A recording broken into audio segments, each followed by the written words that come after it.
Talk Radio. Bad blood. 2,400 people lost their lives in a contaminated blood scandal in the late 70s and early 80s. So why are we only having a public inquiry now? And do you, as a member of the public like me, have any faith in public inquiries? This will be the fourth one ongoing. There's already huge controversy over Grenfell. We're marking a month since that dreadful fire there. And Hillsborough and Chilcot, have you lost your faith in public inquiries? Seems you wait ages for one, then two come along at once. Yesterday, Theresa May ordered an inquiry into the NHS contaminated blood scandal. It dates back well over 30 years. She called it an appalling tragedy. Labour MP Diana Johnson has been campaigning for an inquiry for years. I think what many people who've been affected tell me is that they want answers to the questions they have about why was this allowed to happen and who knew about it and what decisions were taken that have obviously impacted hugely on people's lives. Manchester Mayor and Labour politician Andy Burnham made an impassioned speech a while ago in Parliament about this. He's live on the programme later, but there's already been an inquiry back in 2007. And after the inquiries into Chilcot, which took forever, and Hillsborough, which should have been a police inquiry and a criminal investigation from the start, do you trust them? Why do they take so long to happen? Why isn't it treated as a criminal case, potentially, from the get-go? And have you, and I have, as a member of the public, lost faith in these so-called public inquiries? Asking that question out on the street today is our roving reporter, Matt Cox.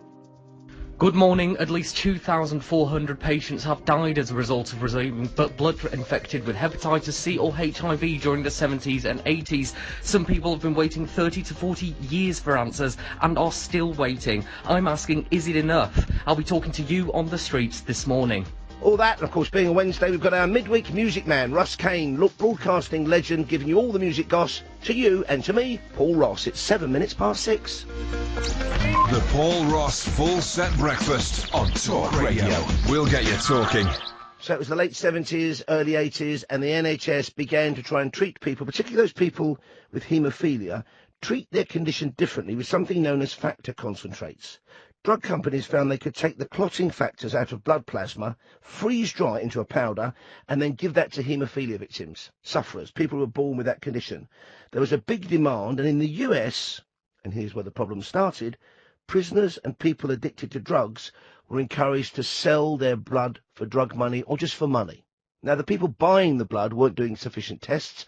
Nobody knew then about HIV/AIDS. People weren't aware of the problems with things like, for example, hepatitis C, although they blooming well should have been, should they not. And then a human tragedy unfolded across the states, but also in this country. 2,400 people at least died because of this. There has already been, back in 2007, an independent inquiry chaired by Lord Archer. Not that one, another Lord Archer, back in 2007. Now, at the time, there was controversy because government ministers would not give evidence, and to date, no government, health or pharmaceutical entity in the whole of the UK has admitted liability. So what I'm asking you this morning, will yet another public inquiry solve and sort out? It will take years. People have died. We've got two victims coming up on the show later on whose stories will break your heart into 1,000 pieces. Absolutely appalling stories of people infected with hepatitis C and with HIV as well. For example, Andy Evans, he's 40 now, lives in Worcestershire. He was infected at the age of 5, with both HIV and Hep C. He has had, of course, multiple complications as a result ever since. He doesn't need a public inquiry. He needs justice. The victims and the families of the victims of Hillsborough didn't need a public inquiry. They needed justice.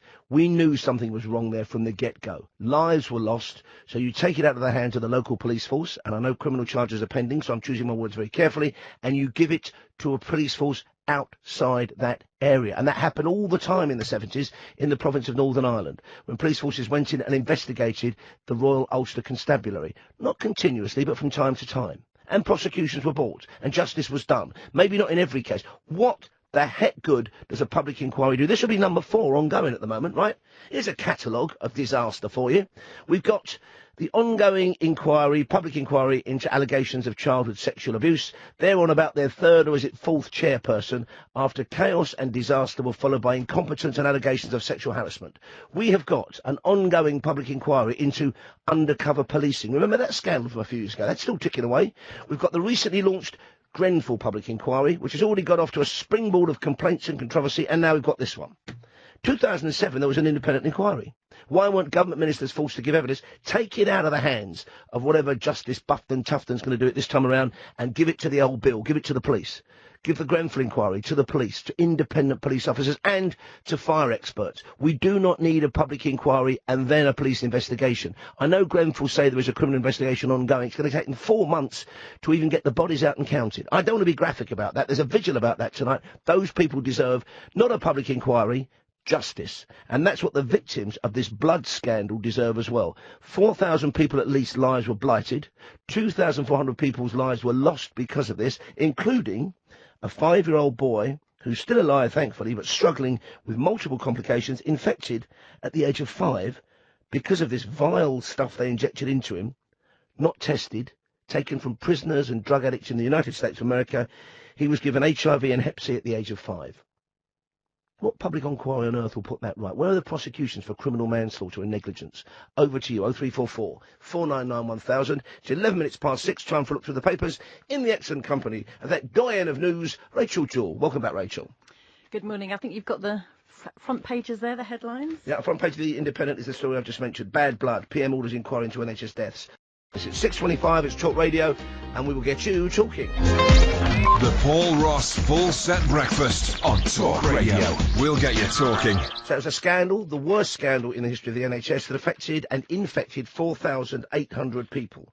The vast majority of those with hepatitis C. 1,200 people, though, were given HIV because of contaminated blood. They're being treated for conditions such as haemophilia, a failure of the blood to clot. This new ingredient was added to make extracted from donated and sold blood, mainly from the USA, and we learned after the event, after the tragedy unfolded, which has claimed 2,400 lives, bang, we learnt an awful lot of that blood was sold to blood companies and pharmaceutical companies by prisoners and habitual drug users for money, of course for money. And yet, we are now getting a public inquiry in the year 2017 when 2,400 people have already died. We have got some absolutely jaw-dropping, heartbreaking stories from victims this morning coming up. But I want to hear from you now. We've had public inquiry after public inquiry after, by the way, 2 more public inquiries. This will be the 4th one ongoing at the moment. The Grenfell Tower public inquiry, which has just started, has started amidst controversy, confusion, and you might think chaos. Those 3 C words also apply to the inquiry into childhood sex abuse allegations. They've had 2 or 3 chairs of that already, and it doesn't seem to be any nearer a resolution. We've also got an ongoing, very drawn-out inquiry into the merits of undercover policing and police practices in the past. Hillsborough took forever. Chilcot took forever. Why weren't those initially criminal inquiries? Or why not, at least as in Grenfell, when we're told a criminal investigation will be running in tandem with this public inquiry? I'm a member of the public. I don't want yet another public inquiry kicking this whole question even further into the long grass. This dates back 35 years plus. There was an independent inquiry in the year 2007. Why do we need another one? No ministers gave evidence then, and no UK-based pharmaceutical representatives did. That was a disgrace. There should be a criminal investigation, not yet another public inquiry. That's my view. Seems to be yours at the moment. We're saying, after the Prime Minister has ordered a public inquiry into NHS contaminated blood, have you lost faith in public inquiries? As a member of the public, 79% of you say yes, you have. And we're well into double figures already on the voting on this one. So keep those votes coming at Talk Radio, where it's now 6:27. Talk Radio.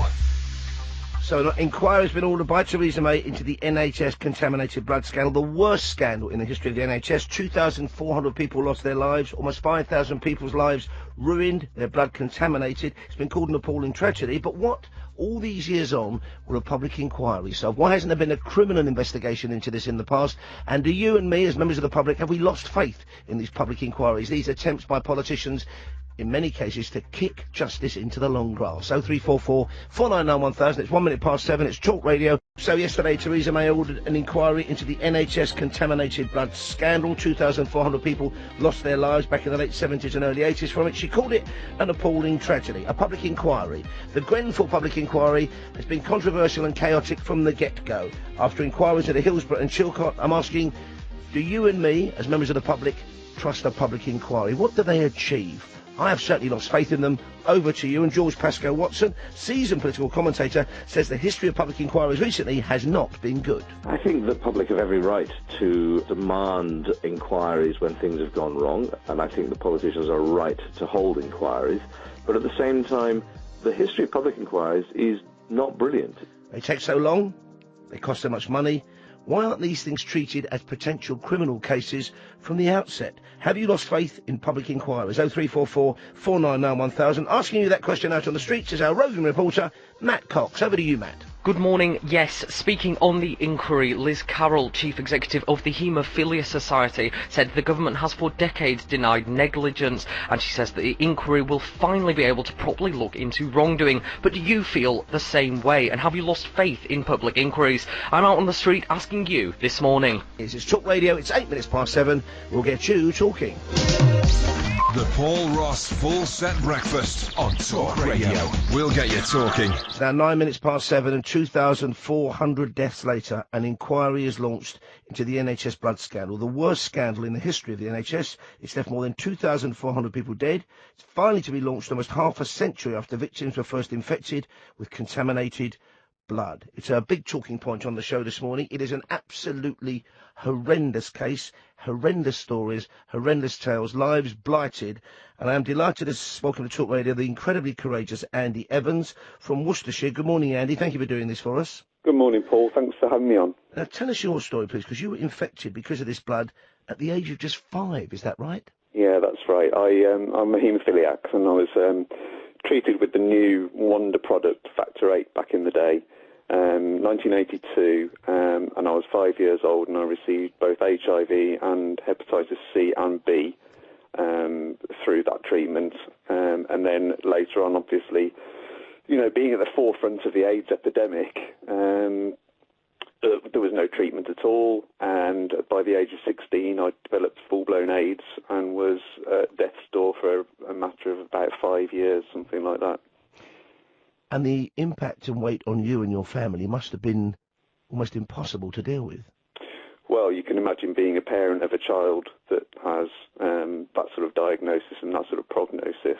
It obviously very seriously affected both my parents and my sister, who had to virtually bring herself up because all of their attention was focused on me.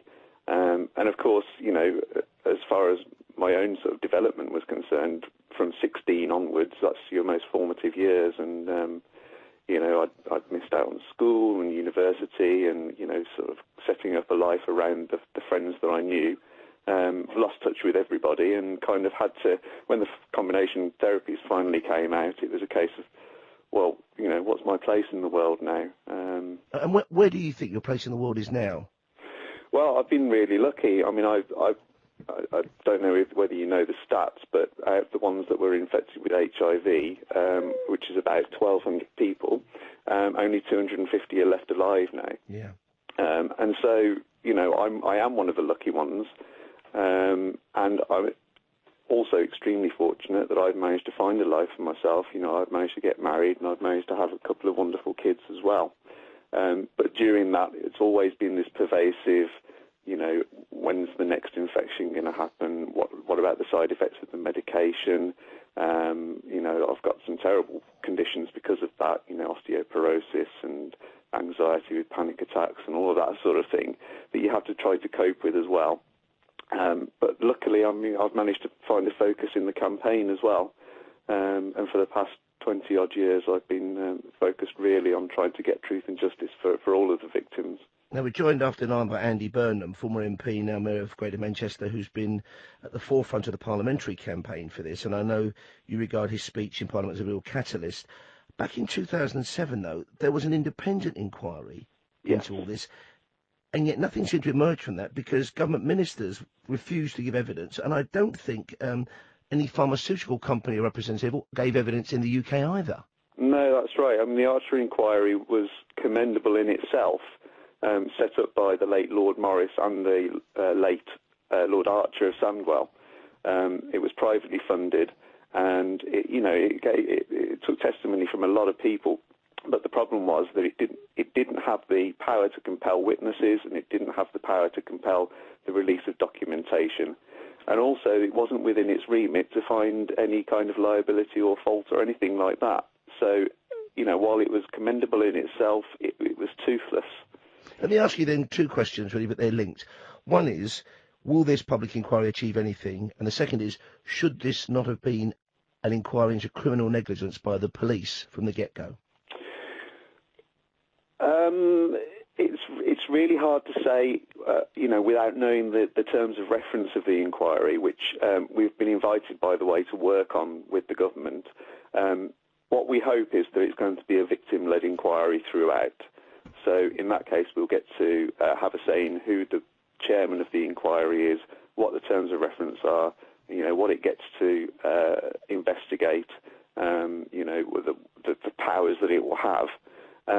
The thing about this inquiry, really, is we have been asking for it for 30 years, virtually, and it's really going to be our last bite at the cherry. I think a lot of people have been, they've been put off and off and off over the years from ever thinking that this is going to be resolved.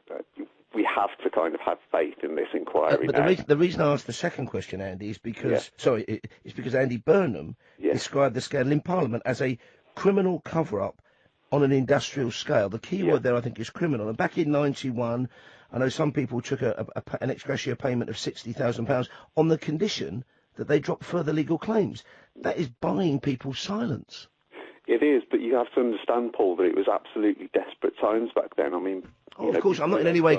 I'm not condemning those people who took the money. It's just the actions of successive dreadful governments in this. Absolutely. I was talking to some reporters last night, and we made the point that you ask any particular opposition party whether they think there ought to be an inquiry, and they'll say, "Oh yes, absolutely, it was a terrible tragedy."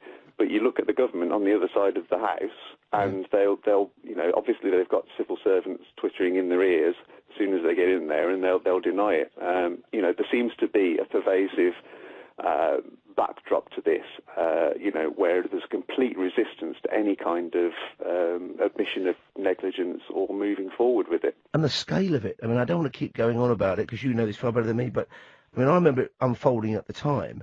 And something like, I think, 4,670 people afflicted with haemophilia were infected. Yeah. And as I said, 2,400 people died.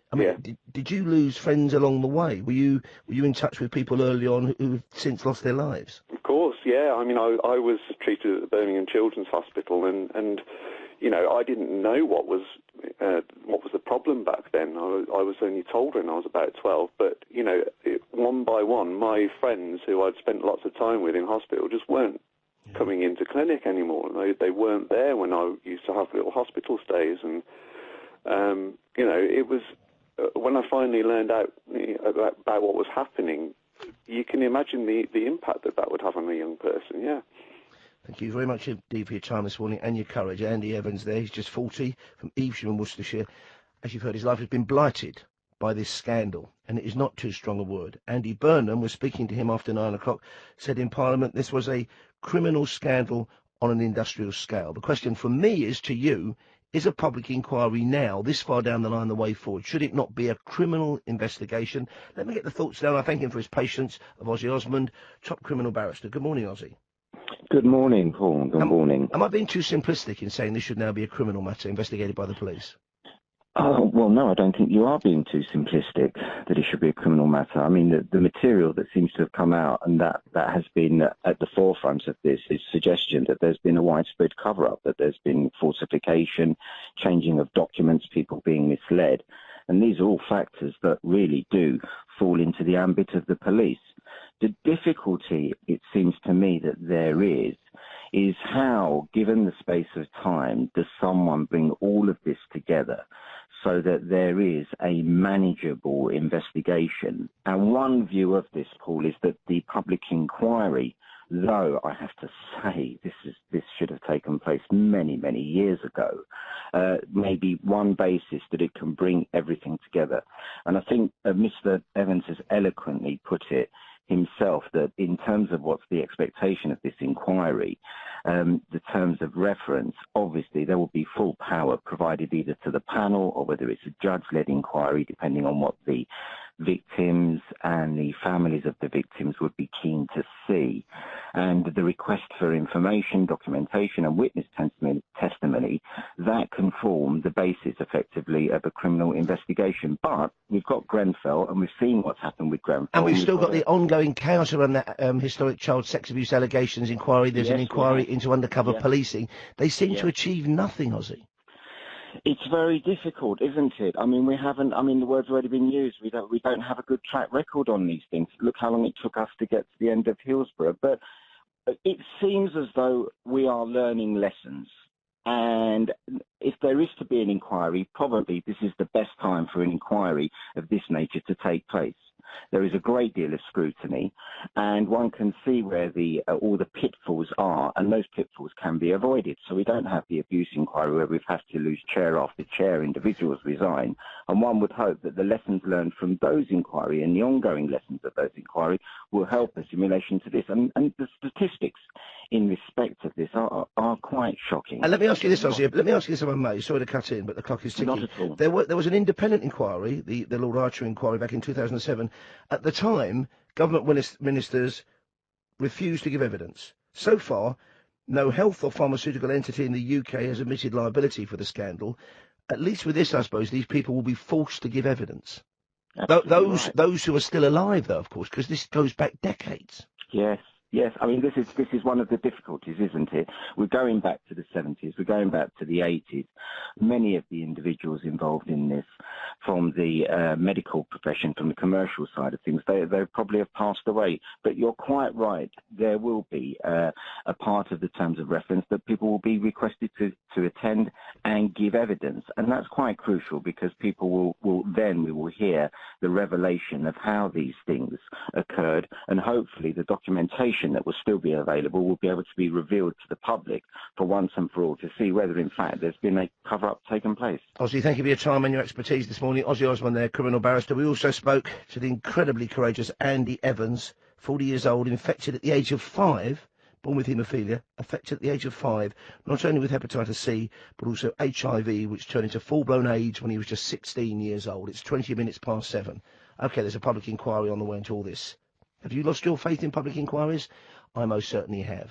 I think the weasels responsible for this should be dragging, kicking and screaming, not to the tribunal hearings, not to the public inquiry, into the criminal courts. That's my view. What's yours? 0344 499 1000. It's 7:20. More of your calls with the Sun, Britain's favourite newspaper, on this one after this.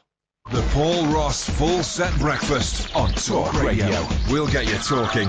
So we're asking you the big question on the show this morning, and it concerns the front page story on the independent newspaper's co-publication, also in the Times newspaper, Bad Blood. The Prime Minister has ordered an inquiry into 2,400 NHS deaths, the biggest scandal in NHS history, an appalling injustice, according to Andy Burnham, currently the Mayor of Greater Manchester, Labour politician who joins us live. He says it's been a criminal cover-up on an industrial scale. So I'm asking you this morning, yet another public inquiry. This will be the 4th ongoing. We know the Grenfell public inquiry got off to a terrible start. We're going to be hearing more about that in just a moment. There's an ongoing inquiry which has also been deeply troubled into allegations of childhood sexual abuse, and there's also a public inquiry going into the methods of undercover policing in the past. All these historic inquiries, apart from Grenfell. The question is, why are we bothering with a public inquiry into this? There was an independent inquiry back in 2007. Surely now is the time for a full-on, full-blooded, take no prisoners, ask all the right questions, criminal investigation. That's what I think. No more public inquiries. It's a way of mendacious and deceitful politicians of all parties kicking difficult questions into the future, into the so-called long grass. Enough of that. Enough of that. This is a scandal that's blighted lives. We heard from Andy Evans earlier on. He's now 40, lives in Worcestershire, blessed with 2 children. He was given HIV and hepatitis C at the age of 5, suffering from haemophilia, given this tainted blood product. At 16, he developed full-blown AIDS. He deserves not answers. He knows the answers. He deserves justice. 0344 499 1000. We can also talk to Matt Cox right now, our roving reporter on this story this morning, asking you the big question: have you lost faith in public inquiries? Over to you, Matt. Hi, good morning, Paul. Yes, the mood on the street today is one of scepticism following historic inquiries like Hillsborough and most recently the announced Grenfell one. People feel like they are ineffective, dishonest or handled badly.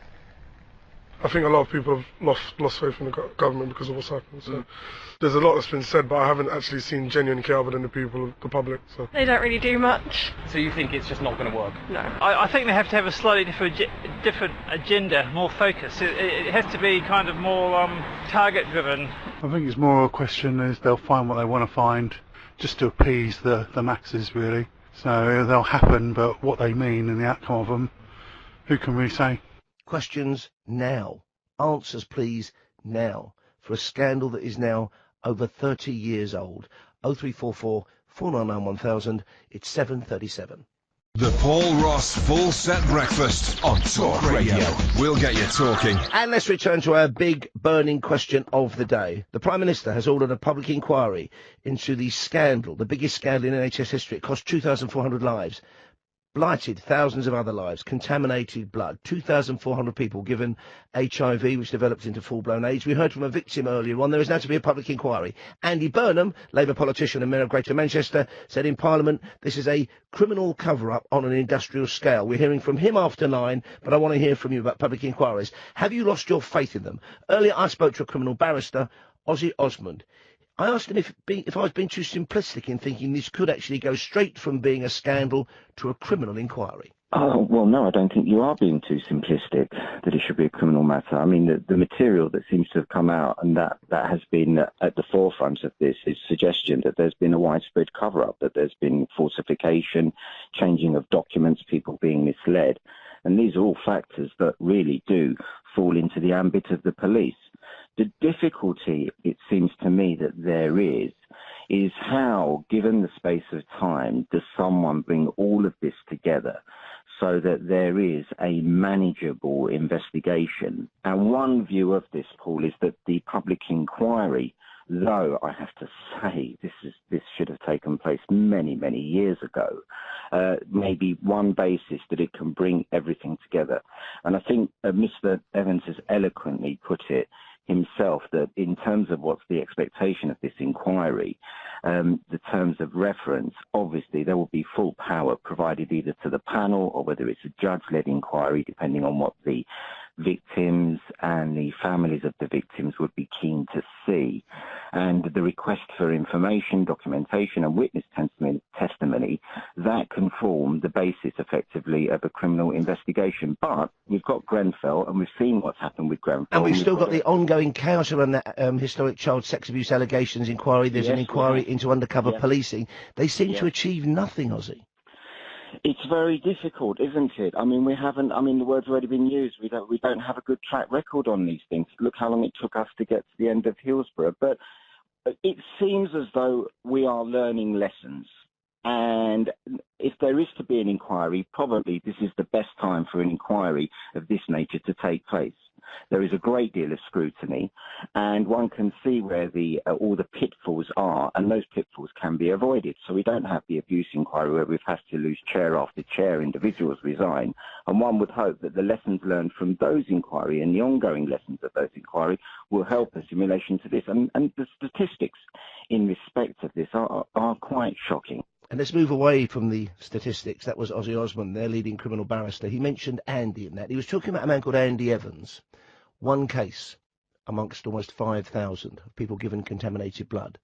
He was given this blood as a haemophiliac or blood product when he was 5 years old. That also gave him HIV and hepatitis C. The HIV this 5-year-old was infected with turned at the age of 16 into full-blown AIDS. I spoke to Andy Evans at length earlier, and he told me very movingly about friends he'd lost along the way with the same condition, friends who suddenly stopped turning up at the school he went to, or the hospital he went to for treatment, friends he lost at the age of 11, 12, 13.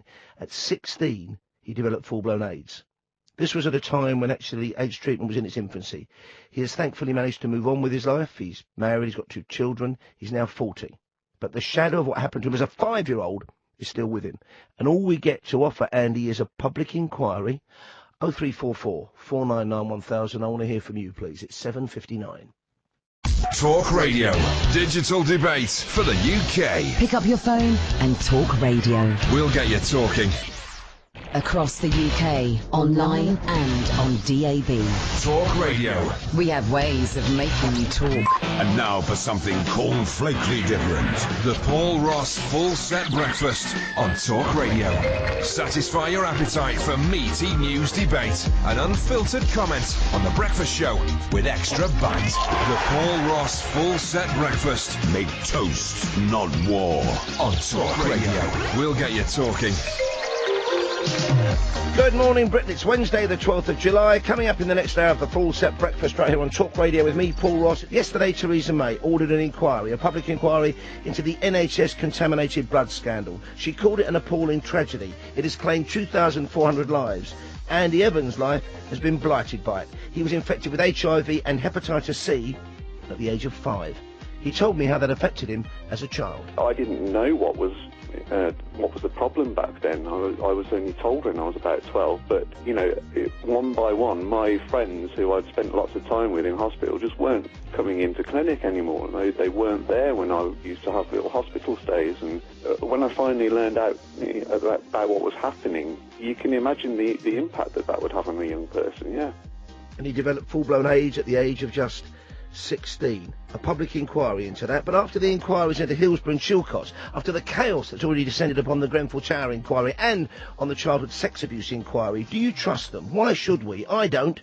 Public inquiries. Does the public still have faith in them? George Pascoe Watson, seasoned political commentator, says their history is far from good. I think the public have every right to demand inquiries when things have gone wrong, and I think the politicians are right to hold inquiries, but at the same time, the history of public inquiries is not brilliant. But come on, why do they take so long? Why do they cost so much? And why aren't they treated from the get-go as criminal investigations? Have you lost faith in public inquiries? 0344 499 1000, asking you that big question on the streets today is our roving reporter, Matt Cox. Good morning. Yes, the inquiry has been launched, but politicians and organisations have expressed their concern, especially that it's taken 30 to 40 years for some people to even begin to get answers. So I'm on the street today asking people, have you lost faith in public inquiries? He says inquiry, I say inquiry. What do you say? Have you lost faith in them? 0344 499 1000. Text me your thoughts on this one, please.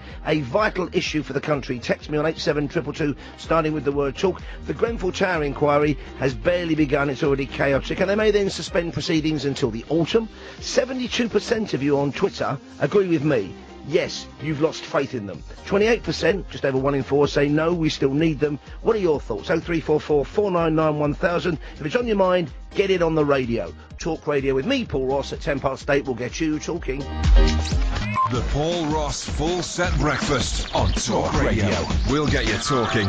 So, it began in the late 70s, the early 80s, a change in the treatment for people unfortunate enough to be afflicted with haemophilia. And it involved adding a kind of clotting agent taken from blood to help, they're called factor concentrates, to treat their symptoms. They took the blood, though, out of plasma and they freeze-dried it into a powder, and there was a big demand for this new treatment. And in the US in particular, pharmaceutical companies, it seems, were paying American prisoners, even people addicted to drugs, to sell their blood.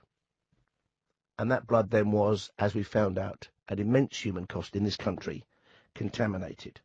Almost 5,000 people affected and infected. 2,400 lost their lives. Let's hear now from Luke O'Shea-Phillips. Good morning, Luke.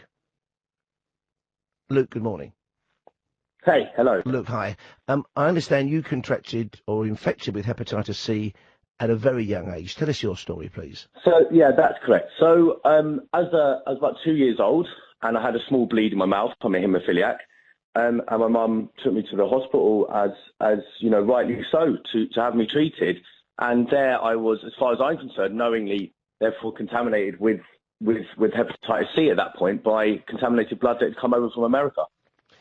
And how has that affected your life since? What was the impact of that on you, Luke?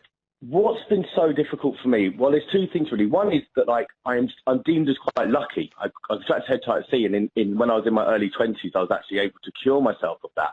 But I always say, is it the luck that anyone would really want to have? So I've always had to carry around with me that understanding and that burden that so many of my haemophiliac brothers they actually died from these treatments. And that's been an incredible burden for me to carry. On a more personal level, because hepatitis C attacks the liver, I wasn't able to enjoy socialising with my friends up until the age of into my early 20s. So I couldn't really go to the pub or go to festivals. But one of the things that really, really has pulled me back is that actually it knocked my confidence so badly that I wasn't confident enough to go to university and to do those things. Because of the social life that goes around that way of life, going to university and stuff. So it really has had a detrimental impact on my confidence and my life. Okay, I've done fairly well now for myself, but that's only. But I imagine what I could have done had I been given the same opportunities as other people when I was in my teens and in my early 20s. Andy Burnham, the Labour politician who's now Mayor of Greater Manchester, is one of the many people leading a campaign against well, he described it as a criminal cover-up on an industrial scale. I'm saying this morning, given there was a so-called independent inquiry led by a Lord Archer back in 2007, at which government ministers refused to give evidence, pharmaceutical companies didn't attend, we didn't hear from the health companies involved in this in the UK. I don't think a public inquiry is now, it may be necessary, but actually let's leap for that. Let's have a criminal investigation. What do you make of all this? No, I agree. I think the thing is, we've been waiting so long for any real recognition. I mean, we've been neglected by the press over 30 years. No one has taken this story seriously. One of the impacts of having a community that's been split up by different types of illnesses coming from the same cause is that we've actually spent a lot of time infighting, and no one's really been listening to our story. What Andy Burnham has done has been absolutely magnificent for us, and I commend him to the highest level, because he has been wonderful for bringing our story forward, but also in bringing us all together to fight. Because at ground zero, we were all just young men, we were children, we were fathers and brothers who were contaminated. So at the moment, I'm just pleased that we're getting some recognition and that we're getting the press interested and really understanding about our story. And the more that this happens, the more this snowballs, I really feel that it will go the full way and we will get the criminal charges like they have had in Japan, like they've had in Canada, in France and in Germany. Exactly the same things will be happening here, but it is one step at a time. But do you not feel, let me ask you, do you not feel bitter about that? I mean, I've been reading a lot about this case. In fact, I've been following it over the years, certainly since 2007 when that inquiry happened. And do you not feel bitter that justice has been done and been seen to be done in so many other countries, not here? Hello? Can you hear me? Luke, can you still hear me? I think we've lost him. I'm sorry about that. I'll be putting that question later on, though, to somebody else whose life has been affected and infected by this dreadful scandal. But we also want to get it in perspective because, of course, since then, when the scandal broke, there was a big dip in people, a drop in people giving blood in this country, and also people going for blood transfusions. I think we can go back very quickly to Luke. Luke, apologies for that. We lost you for a second. Yeah, no problem. I'm here. I was just asking...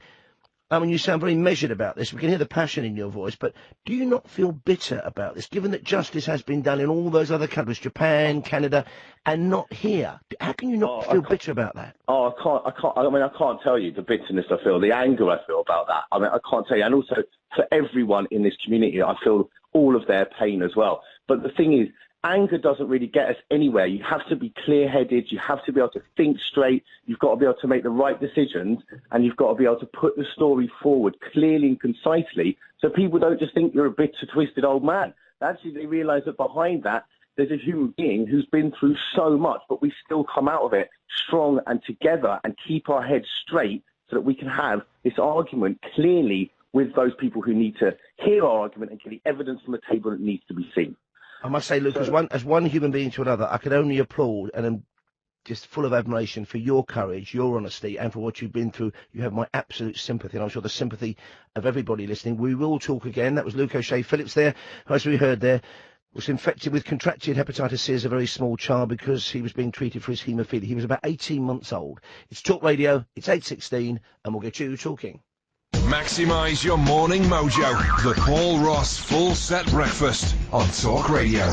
We'll get you talking. Now, I did mention the implications of this case back in the day and ongoing for about 10 years on people donating blood in this country, also people's reluctance to blood transfusion. So we thought we'd put it in a historical perspective and also in a medical perspective. Dr. Matt Picava joins us now, a GP based in Suffolk. Good morning, Matt. Good morning to you. How have things changed then since then? Because it does sound as if this blood product wasn't even tested properly. It's difficult for me to comment really because this stretches back to almost practically before I was born. Never mind before I was a doctor.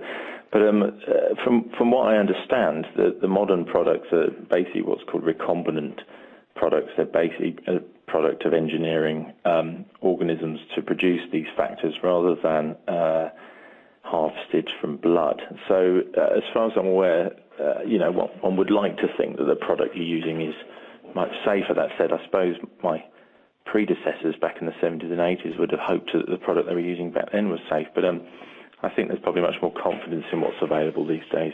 And do you ever get people now? I mean, I remember it very clearly because I've been a blood donor for a few decades now, but I remember very clearly people saying to me, and us doing appeals on the radio, then on the TV, because people kind of stopped coming forward because there was a concern not only because of the arrival on the medical scene of HIV/AIDS, but also because of this ongoing scandal. The more we heard about it and about hepatitis C, the more frightened people became.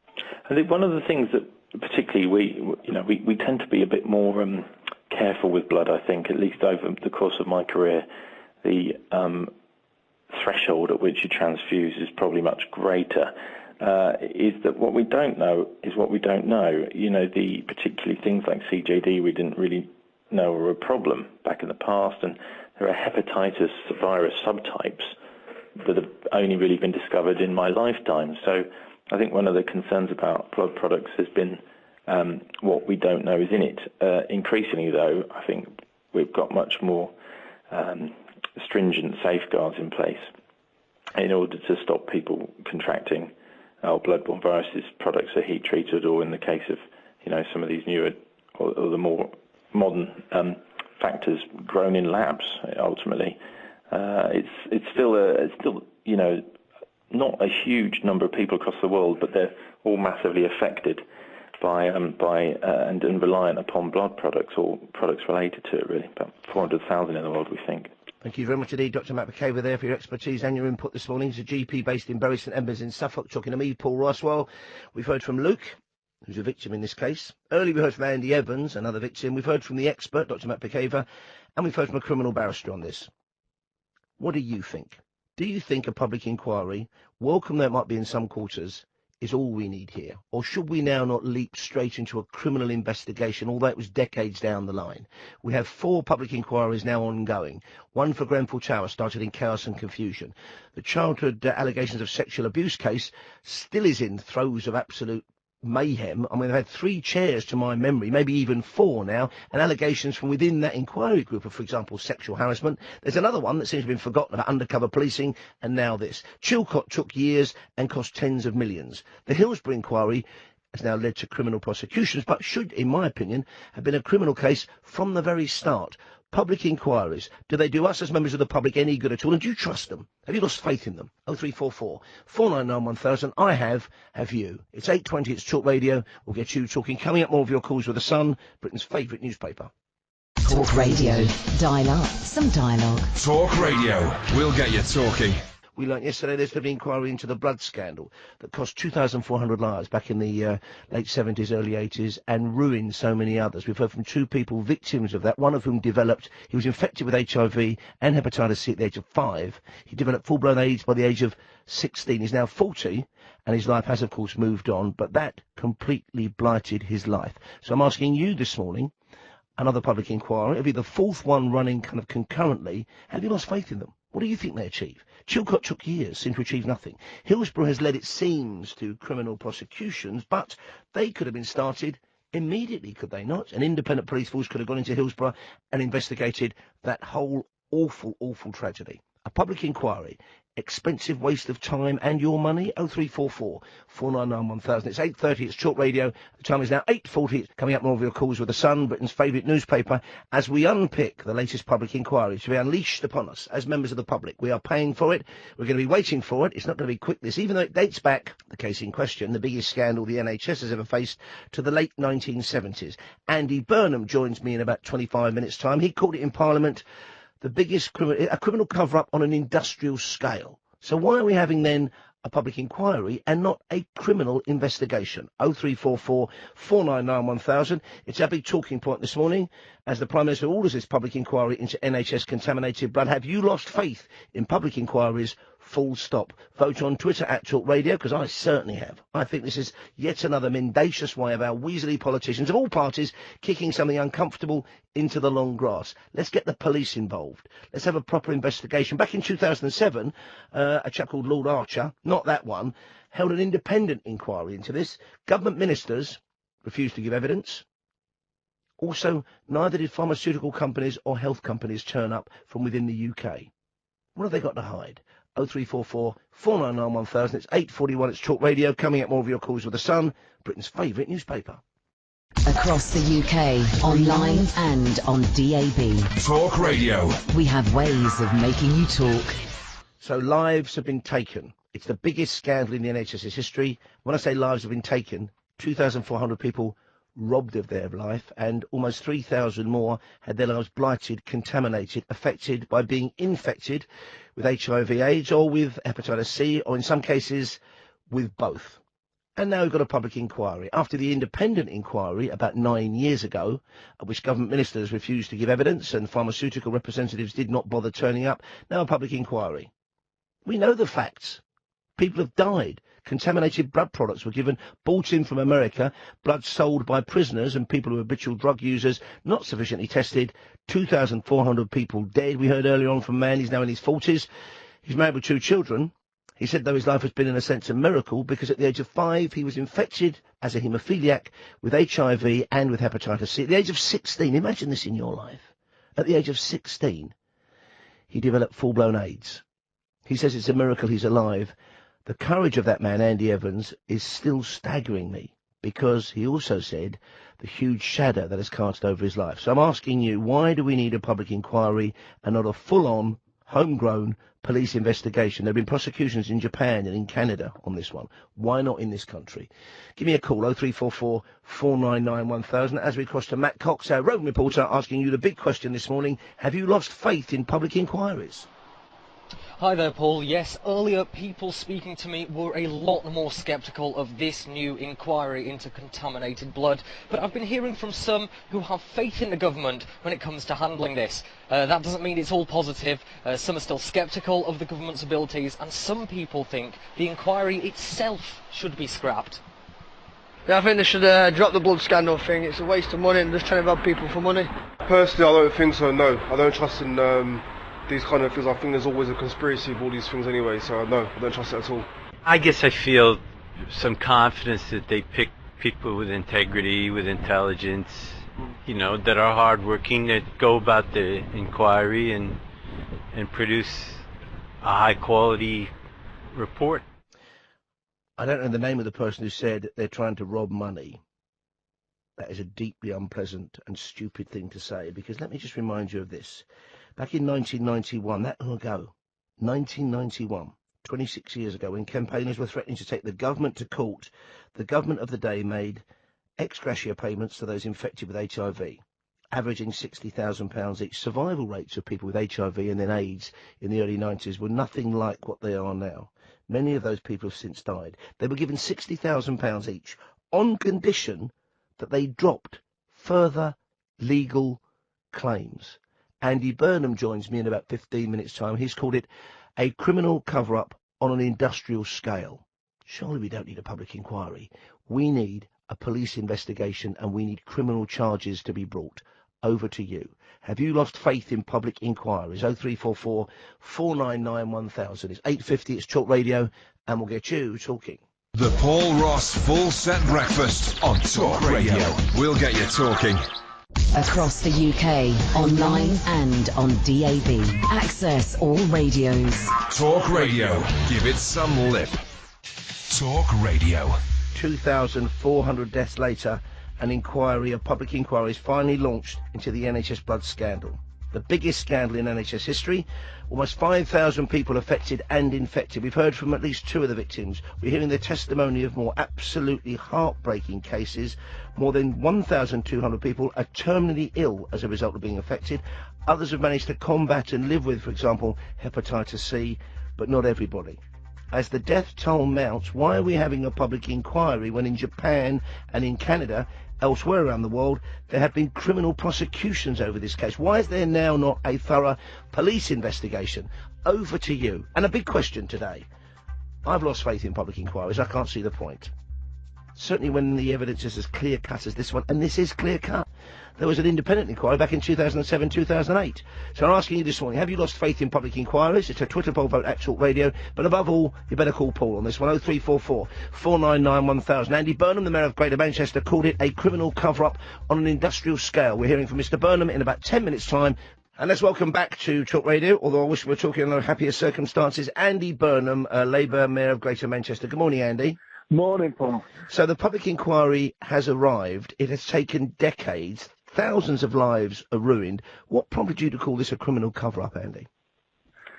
Yeah, I mean, honestly, Paul, you know, this day took far, far too long in coming, and the damage done in those decades as people waited was incalculable, really. You heard from Andy Evans there before, but, you know, for Andy, there are many other thousands of people in a similar position. So it was hard to feel any sense of triumph. All political parties, Paul, have let down the sufferers of contaminated blood. That goes without saying from my point of view. It's now incumbent upon them to work together to make sure this new inquiry delivers truth and justice as soon as possible. And for me, that starts with full disclosure. There can't be any papers held back. The full truth must now be told. Just as it was with Hillsborough, we now need the same for the sufferers of contaminated blood. Yeah, I remember back in 2007, following the independent inquiry, chaired, I think, by the former Solicitor General Lord Archer. And in that inquiry, government ministers refused to give evidence. And I don't think they heard from a single pharmaceutical body or health body in the UK. So they're obviously, I mean, the implication there is, what the hell is going on, Andy? What the hell is going on, Paul? It's no question. And as I say, all political parties have got a responsibility for this situation. There's also not just a suggestion, I think it's a fact that the papers of Lord Owen, David Owen, were destroyed, the ministerial papers. You know, that suggests to me a cover-up that went to the highest levels. So, yes, this has to be fully exposed, truth, finally, for those who've suffered, and from truth can begin to get a measure of justice and recompense, finally, for those who've been so wronged by this. Because there was also that extraordinary payoff in 1991 when campaigners were threatening to take the government to court. A payment was made of, I think, £60,000 to those infected with HIV on condition they dropped further legal claims. Like they tried to full stop new paragraph. It stinks, doesn't it? I mean, there's no other way of describing it, Paul. You know, I started to look into this more deeply, if I'm honest with you, after Hillsborough. And obviously, as I kind of realised just what had happened there, you know, other people started to get in touch with me from similar campaigns. And to be honest, my eyes started to open at that point, really. In this case, you know, I've got echoes of things that were done to people that remind me of Hillsborough. So one instance is the medical notes of a gentleman who eventually died as a result of the infections he received. They were altered to suggest he was an alcoholic, to suggest that the liver damage was self-inflicted. Now, that is a tactic, isn't it, that we've seen before. As in Hillsborough, to blame the innocent, you blame the victim, yeah. Yeah, it seems to be a tactic of cover-up, isn't it? You know, the best way to deflect attention from yourself is to blame the victims. And again, sadly, that seems to have happened here. But it's not just that. You know, there is widespread evidence of tests being conducted upon people without their knowledge or their consent, and then the results of those tests being withheld, even where they confirmed a positive diagnosis of HIV or hepatitis C. And then people in the position of infecting partners because they didn't know about those results. I mean, it is unbelievable, Paul, on every level. And we've also had comment made this morning, Andy, which I'm sure you'll understand, people saying, well, look, it took... You know, there were public inquiries or inquiries into Hills, but the final inquiry has led to criminal prosecutions on the way. Why didn't we go straight for a criminal inquiry? Do we need this public inquiry, Andy? Yes, I think we do, Paul. I mean, just to explain, I mean, it's taken far too long, and as I say, all governments bear responsibility for that. But as I think will be revealed by this inquiry, the cover-up was pretty extensive and well orchestrated. So obviously that has frustrated the efforts of those who've tried to expose it. But in my view, you've got to start with the truth, because if you get the truth out there, then you can get justice and accountability. And finally, recompense for those who suffered. The thing with contaminated blood is because the country doesn't know the full scale of the injustice, it's never got behind the sufferers in the way that it would if it did know the story. Do you see my point? Absolutely. I mean, you're right, there was a huge groundswell of sympathy and love and almost impotent rage over the Hillsborough victims, and yet maybe because of the scale of this, that's difficult to... I haven't got the sense of that yet this morning. Well, the story hasn't been told, Paul, has it?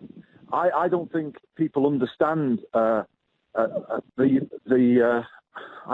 torment that people have been through.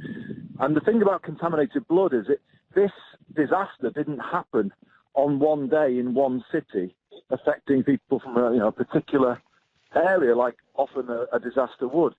It was a silent disaster that took place over many years, affecting people in all parts of the country. And because of that, their ability to campaign and tell their story has obviously been reduced.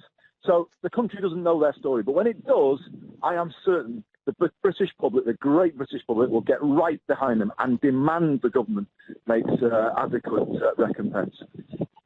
Andy, thank you very much indeed for your time this morning. We appreciate you talking to us. That's Andy Burnham there, Mayor of Greater Manchester, the man who raised this, has campaigned for it, as he was saying, post-Hillsborough, that final inquiry, for a long time now. 2,400 people dead already. 1,200, we know, given terminal diagnoses because of being given infected blood products sometime late 70s, early 80s. The catalogue of nightmare that Andy Burnham outlined there robs me of the capacity to speak, practically. The fact that tests were carried out on people and those results were not then given to the people, and they weren't told that they'd been given HIV, that they had hepatitis C. They went on to infect partners unwittingly. The testimony we had earlier on from Andy Evans is now 40, and he was given HIV and hepatitis C at the age of 5. He developed full-blown AIDS at the age of 16. His courage, I mean, it's a miracle, as he said himself, he is still alive and still with us. He has now got a family, 2 children. God alone knows what mental and physical torment and anguish he's been through over the years, and he's still waiting for somebody to point the finger of responsibility and culpability and guilt at the people behind this. We have heard this morning astonishing stories of medical notes destroyed, government notes destroyed, of cover-up. A cover-up, said Andy Burnham, a criminal cover-up on an industrial scale. Just imagine how you would feel as a parent. We spoke to somebody earlier on, Liam, who said at the age of 18 months to 2 years old, they don't know for sure, he was haemophiliac. His mother took him along to a clinic because he'd bitten inside his mouth or got a cut in his mouth. She was worried about they to try to stem the bleeding with this blood product, infected, and that meant at the age of 18 months to 2 years old, hepatitis C.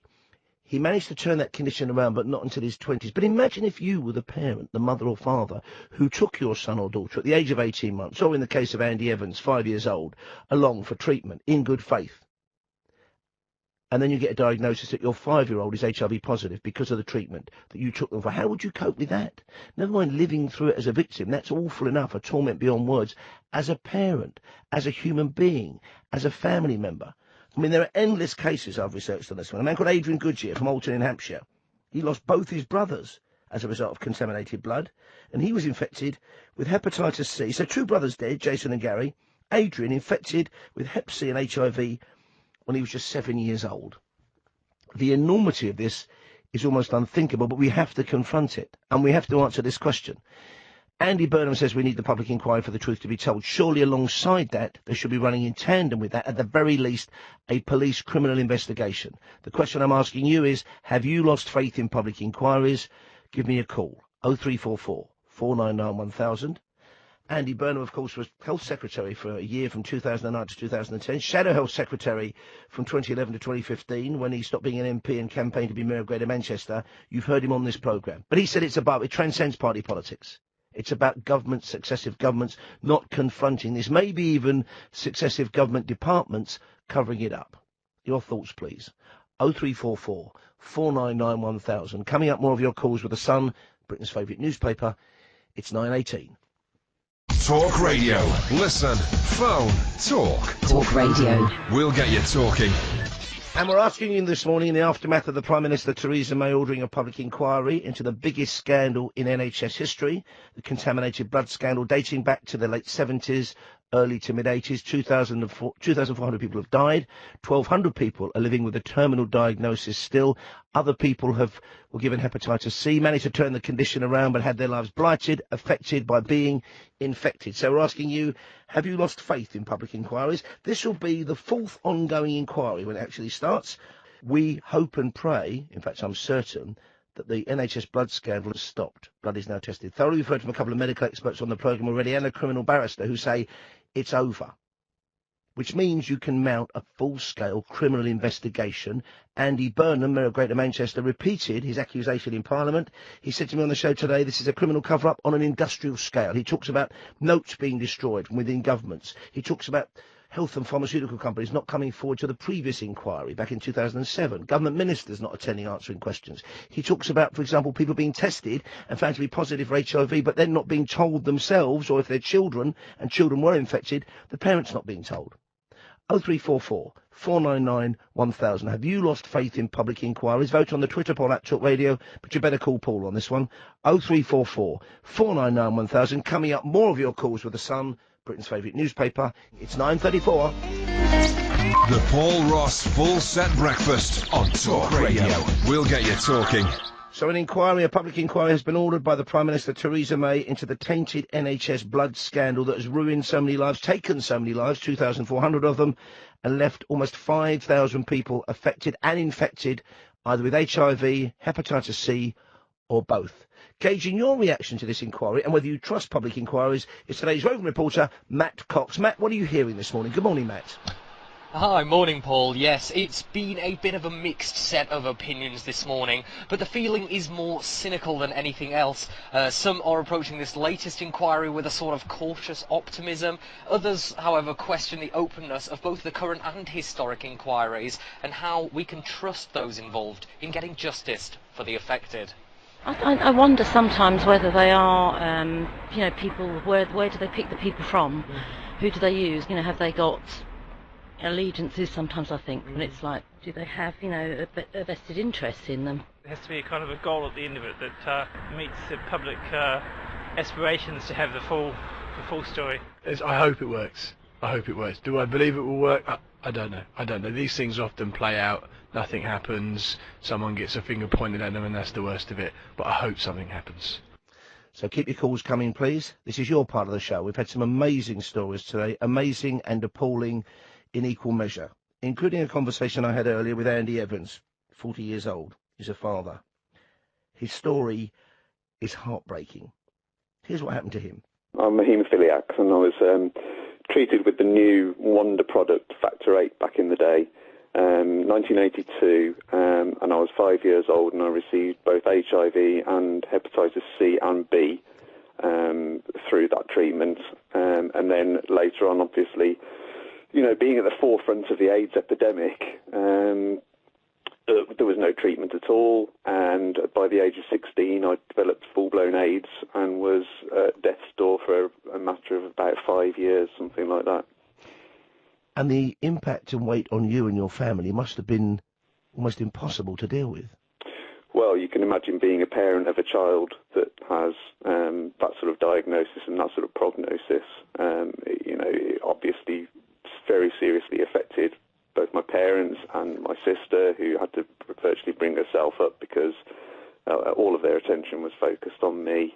And of course, as far as my own sort of development was concerned, from 16 onwards, that's your most formative years. And, I'd missed out on school and university and, sort of setting up a life around the friends that I knew. Lost touch with everybody and kind of had to, when the combination therapies finally came out, it was a case of, well, what's my place in the world now? And where do you think your place in the world is now? Well, I've been really lucky. I mean, I don't know whether you know the stats, but out of the ones that were infected with HIV, which is about 1,200 people, only 250 are left alive now. Yeah. And so, I am one of the lucky ones. And also extremely fortunate that I've managed to find a life for myself. You know, I've managed to get married and I've managed to have a couple of wonderful kids as well. But during that, it's always been this pervasive, you know, when's the next infection going to happen? What about the side effects of the medication? You know, I've got some terrible conditions because of that, you know, osteoporosis and anxiety with panic attacks and all of that sort of thing that you have to try to cope with as well. But luckily, I mean, I've managed to find a focus in the campaign as well. And for the past 20-odd years, I've been focused really on trying to get truth and justice for all of the victims. Now, we're joined after 9 by Andy Burnham, former MP, now Mayor of Greater Manchester, who's been at the forefront of the parliamentary campaign for this, and I know you regard his speech in Parliament as a real catalyst. Back in 2007, though, there was an independent inquiry into all this, and yet nothing seemed to emerge from that because government ministers refused to give evidence, and I don't think any pharmaceutical company representative gave evidence in the UK either. No, that's right. I mean, the Archer inquiry was commendable in itself, set up by the late Lord Morris and the late Lord Archer of Sandwell. It was privately funded, and it took testimony from a lot of people.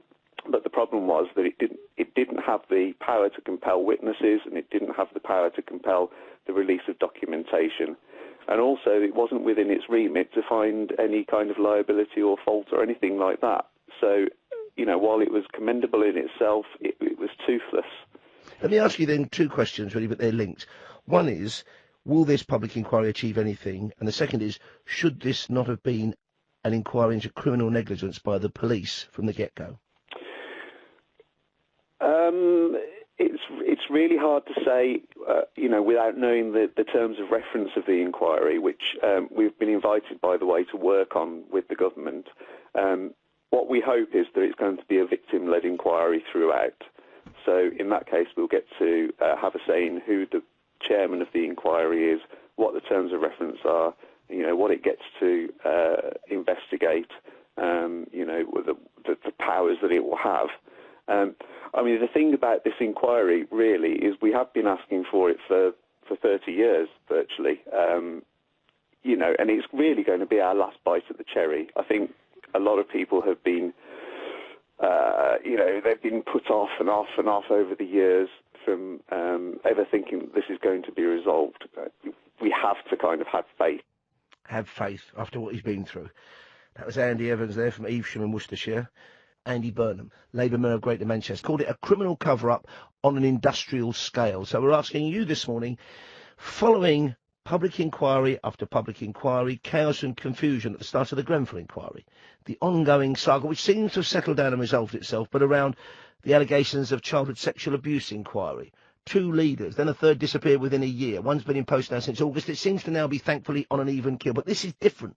This is over. The scandal is over, but the repercussions, reverberations, fatal in many cases, struggle on. We need a criminal investigation. Over to you. Have you lost your faith in public inquiries? Not too late to book a call. It's 0344 499 1000, or vote please on the Twitter poll. At the moment, 74% of you say yes, you've lost your faith in it. 26%, though, 1 in 4 say no, we need a public inquiry. Maybe then a criminal investigation. If it's on your mind, get it on the radio with this one. 0344 499 1000. And coming up, more of your calls with The Sun, Britain's favourite newspaper. It's 9:42. Across the UK, online and on DAB. A new kind of talk radio. We'll get you talking. So a big question for you this morning, and you've responded magnificently with your thoughts and views on this one. The Prime Minister has ordered a public inquiry into the NHS contaminated blood scandal. It's claimed so far 2,400 lives. It dates all the way back to the late 70s, early 80s, when there were changes in the way people were treating people who were unfortunate enough to have haemophilia. They began to be given something called factor concentrates to treat their symptoms. Drug companies found they could take the clotting factors out of blood plasma and freeze-dry them into a powder. Big demand for blood, so people began selling their blood, including prisoners in the United States of America and people who were habitual drug users. They were among those paid to give blood, and further down the line, that blood was found to be contaminated, but too late. People infected with HIV who developed full-blown AIDS and died. Some are living with it still. People given hepatitis C. 2,400 people dead. 1,200 with terminal diagnoses. Overall, almost 5,000 people in the UK alone contaminated. This case has been sorted out with prosecutions in Japan, in Canada, for example. Not in this country. 30-odd years on. We heard from Andy Burnham earlier on, Mayor of Greater Manchester. He said, and he's a Labour politician, this transcends party politics. He was Health Minister for a year or so in the dying days of the Gordon Brown government. He said this transcends party politics. This is, and I quote, a criminal cover-up on an industrial scale. So your thoughts, please. You've got about 10 minutes to get your phone calls through, 0344 499 1000, or you can text 87222 starting with the word talk and then your message, or vote in the Twitter poll. Have you lost faith in public inquiries? It's a yes or no option. Let's find out what you've been saying via social media from Ricky Freelove, today's senior producer. Good morning, Paul. We'll start off with Sean Caden, says he's got no confidence at all in public inquiries. The one reason May called for a public inquiry into the NHS blood scandal is because she knew that she'd lose a vote if it went to the Commons. Anna Burman says, we need another option. We've just been asking, have you lost faith in public inquiries, with a yes and no. She says she wants a third option with we need stronger public inquiries, which is a fair enough point, I guess. Paul has, not you, Paul, another Paul on Twitter, says NHS contaminated blood does need public inquiry, but it must be no punches pulled with the same ultimate power as the final Hillsborough public inquiry. So I guess this is kind of what we're hearing more of. People want to hear a public inquiry which has more authority and can send people to prison. Jay Stablesky says there's too many public inquiries now. I think there's only 4. Is that too many for you? 4 ongoing at the moment, but it's the time they take as well that people are questioning this morning. And Taz UK says, will this be another public inquiry where we hear lessons will be learned? So again, people wanting to see kind of action. I mean, the difference here, I think, is, which is why I think they should go straight for a criminal investigation, and where necessary, and it will be necessary, prosecutions, is because this is over. Thank God it's over. It ended back in about 84, 85, when they suddenly realised what was occurring, and then since then people have died, 2,400 people have died, unlike, say, the allegations into childhood sexual abuse cases, which is an ongoing inquiry to try, and that's still going on, tragically and hideously in our society. This isn't. How are we doing on the Twitter poll? Twitter poll, we've got, been asking the question, have you lost faith in public inquiries? 74% of you have said yes, you have lost faith in them, and 26% of people think they're all right. Thank you very much, Ricky Freelove. We're back on the show tomorrow, of course, but right now we can squeeze in a few more calls. Let's go north of the border, Argyll, Scotland, and Alistair. Alistair, good morning. Thanks for calling. What are your thoughts on this? Well, I still just have faith in public inquiries, but it is waning, to be honest, and I go with the third option, that public inquiries should have more teeth. There seems to be a lot of talking and very little action with a lot of these public inquiries. Perhaps I'm being unfair, but that's certainly how I perceive it. I mean, certainly I'm with you. Reluctantly, I'm saying that in this case, look, Andy Burnham disagree with me, but I do think maybe at the very least we should have a criminal investigation, and it's disgraceful we've not had one before, in tandem with it, alongside it. And if the inquiry throws up any evidence, give it straight to the police. Don't wait to publish some 12,000-page report and let the police sift through that. Let them do their investigations now, because we've had allegations of government documents being destroyed, medical tests being given on people. Can you imagine? Children are tested, they're found to be HIV positive, and neither the children nor the parents, this is the allegation, were told. That's unthinkable, I think, in the UK, yet it actually happened, Alistair. Criminal negligence, it sounds like, if proven to be correct, of course. I mean, we're speculating, but absolutely it's criminal negligence, and they have made prosecutions elsewhere in the world, so I think we should perhaps follow suit. But again, on this occasion, at this stage, I still have faith in public inquiries, but like I say, it's waning, and I'm sure the rest of the British public are the same way. They're either against them or feel that they're perhaps not worth the paper they're printed on at times. Thank you very much indeed, Alistair. We appreciate your forthrightness on that one. Let's go now to Mike in Hampshire. Mike, you're on Talk Radio. What are your thoughts on this one? Have you lost faith in public inquiries? Good morning. I've not lost faith in them completely, but I think they need more teeth and they need to have a time limit. Secondly, I remember reading about the independent inquiry, and I was disgusted and appalled then, and I'm just as disgusted and appalled now. And thirdly... And is that because, just to go back on that, is it because government ministers refuse to attend, and not one drug company sent a representative in the UK? Yet, so you think, where were the teeth there to drag these people by their heels through the dirt to give evidence? The public inquiry should be able to direct the police to bring people to the inquiry. And what did you make of Andy Burnham's suggestion? He said he'd heard speculation that, for example, government documents might have been destroyed in this one. This would actually seem to strike at the very heart, for example, possibly, of the civil service. Well, he might well know about that, having directed the cover-up of 1,200 deaths in mid-Staffordshire. Well, I think he would dispute that, but as we know, that is also an ongoing scandal. The whole thing there is... Yes, I'm hoping he gets his colour felt at some point. Well, he was only health minister for a year, I so am angry about it. but it's difficult to think. I don't think the haemophiliac should have anything to do with Andy Burnham with his record. Although, of course, people have praised him this morning, and he has been very forthright in his condemnation of what he called a criminal cover-up on an industrial scale. Yeah, which is what he did, so he knows a lot about it. Well, again, as I said to you, I'm sure he'd dispute that because, of course, he was health minister for a year, then shadow health minister for 3 or 4 years. But thank you very much for that call, Mike. We've got Katie John in Norwich. Hello, Katie John. Welcome back to Talk Radio. Your thoughts? I think you might be the final caller on this one, so commiserations to Warren and to Stevie. I don't think we have time for you. Katie John, over to you. Well, I think many people are saying the same thing, really. They need to be shorter and have more teeth, and that will then get them the respect that they need. But some of them have been successful in the past, Lawrence Inquiry and Leveson to some extent, but it's whether people act on them. And one issue, I think, is you need to have the parameters of their purpose right from the outset. If people's expectations are that they're going to be a criminal inquiry in the sense that it will bring people to justice, then the length of time over which they are drawn out means people are inevitably going to be disappointed. Whereas if they're treated as kind of truth and reconciliation commissions where the emphasis is upon trying to find out what happened rather than necessarily bring people to justice, then your expectations may be lowered, but people are more willing to then, with the possibility of no criminal prosecutions, more willing to bring the truth to the fore, and there's less incentive to then go and destroy documents. Although, I mean, in this case, it would seem, apart from the cover-up and the allegations of a cover-up, actually, it's happened. There were 4 or 5 years when this infected blood was being given to people. So I think, in this case, a public inquiry, no. A full-on criminal investigation, yes. And that would never have the scope and scale of deciding which civil servant answered which memo. They would simply go for the guilty parties. Yeah, I think in this case there is a clear case of what would effectively be it's a public sector equivalent of corporate manslaughter to some extent, and I think that whole area of the law is something that needs to be looked at anyway, because how do you bring a department to book, and also a department that might well run across multiple governments of multiple political parties, and the degree to which politicians and civil service have a responsibility over each other or not, because the whole joke of Yes Prime Minister and Yes Minister over the years was that the civil service kept on going and kept on doing its own thing irrespective of who was in power. So who is responsible here, the civil service side of the public sector or the politicians? And that's what does need to be unpicked, but I think it should still run in tandem with a criminal investigation. Sorry to cut you off short there, Katie John. Appreciate the call. We'll do it all again tomorrow morning with a very different topic. Talk Radio. Digital debate for the UK. Talk Radio. We'll get you talking.